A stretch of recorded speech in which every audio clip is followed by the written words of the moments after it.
49.900 ga 8 sotuvli dacha chiqdi. Egalari shu atrofda aniq topa olmaysizlar deb aytdilar. Ko'rib o'zingizlarning fikrlarini qoldirasizlar, puliga arziydimi? Faqat xolis aytasizlar, puliga arziydimi, lekin menga yoqdi. Asosiy darvozamizdan kirar ekanmiz, ikkita mashina bemalol sig'adi. Endi diqqatinglarni, yo'nkiz, artizan, gaz, suv, svetdan muammo yo'q deb aytdilar. O'zimiz ham ko'zimiz bilan amin bo'ldik. Ikkita mashinani bu yerga bemalol joylashtiraverasizlar. O'ng tomonimizda juda keng razmerlarda огородimiz bo'ladi. Endi asosiy binomizga kiraverar ekanmiz.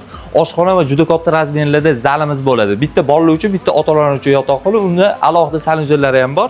Shu ko'rib turgan kabinalar asosiy binoni Qahraton qishda ham umuman muammo bo'lmadi, isitishda problemasi yo'q deb aytdilar.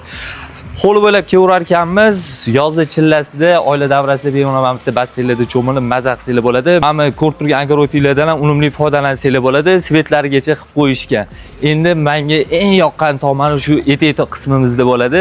Videoda kattaligiga bilmayaptimi, 20 ta buqa bemalol sig'adi deb aytdilar.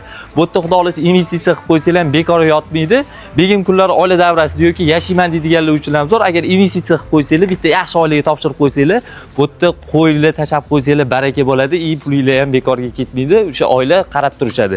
Endi turgan manzilimiz shu ko'rib turganlardagi uy olma qo'shni oldigandagi aholisi Gavjun tomonda bo'ladi. Bu yerda asosiy qismida dachniy qilib qo'yishgan ekan. O'sha qo'ni qo'shnilar yashayapti. Turgan manzilimiz o'sha tekstilni kanal bo'yi desa hamma biladi deb aytdilar. Nazarbek postidan 12 kilometr.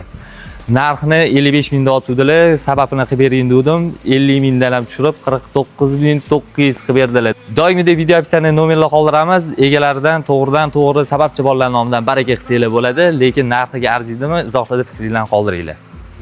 Umrbod men quling bo'laman.